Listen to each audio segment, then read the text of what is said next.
Damn! Today's build is another engine swap that takes the 2003 E46 M3 and just makes it better. It handles well, has a better top speed and acceleration, and it sounds great. This actually makes the M3 a viable road car that you can use to farm credits consistently and easily. The car with the swap is just great. Full details, including tuning specs, will be at the end of the video. So in terms of performance, this tune is solid. It's fairly tame compared to other swaps. Its fuel economy appears to the point where it's now viable for endurance, but overall it just feels great to drive. At fuel mapping 3 on this car, you can easily outdrive anything else on the track, and the car just handles incredibly consistent. So any person that's played Gran Turismo before, or just any racing game in general, understands the street cred of the M3. This takes a sedan or coupe and turns it into pure performance.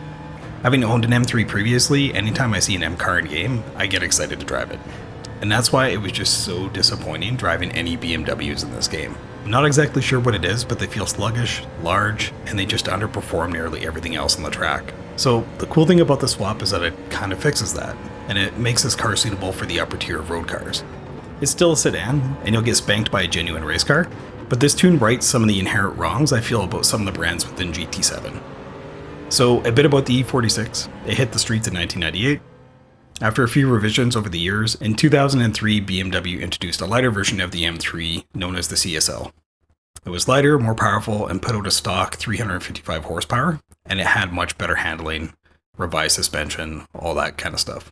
The E46 M3 is just an amazing car, and with this swap it actually feels like a proper M car. And with that, let's get into the tune. So the stat changes from stock.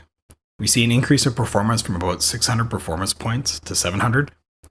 Horsepower comes in at 589, and this new car has 409 pounds of torque. Weight is still relatively heavy at 2,600 pounds, but acceleration, top speed, and cornering are all improved. So for permanent upgrades, we've got weight reduction stage 3, increased body rigidity.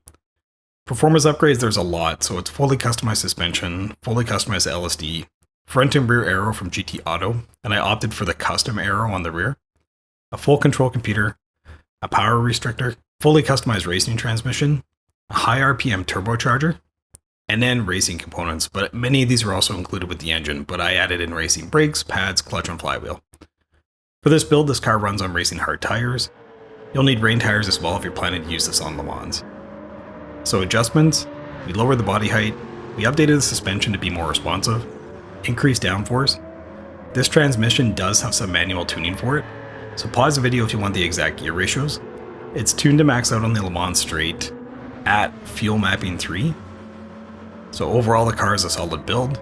It makes the M3 one of my new favorites to run Le Mans with. For the race strategy, it's super simple. You can set it to fuel mapping 3 at the start of the race and get a full 3 laps if needed.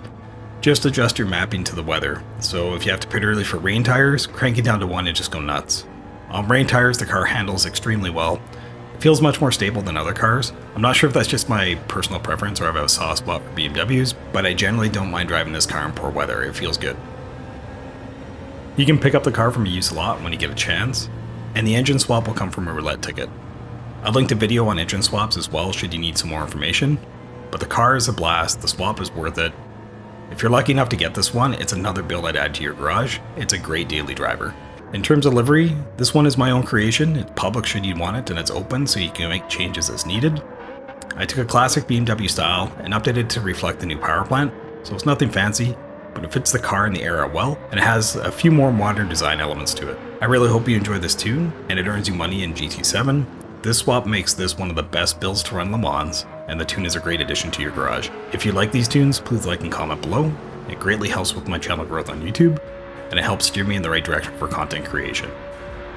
If you're looking to connect with others around gaming in general, feel free to join our 22 Gaming Discord. We're a growing community of like-minded mature gamers covering multiple titles. If you're looking to game with someone at any time, 22 Gaming has got you covered. As always, thank you for your time, and I'll see you in the next one.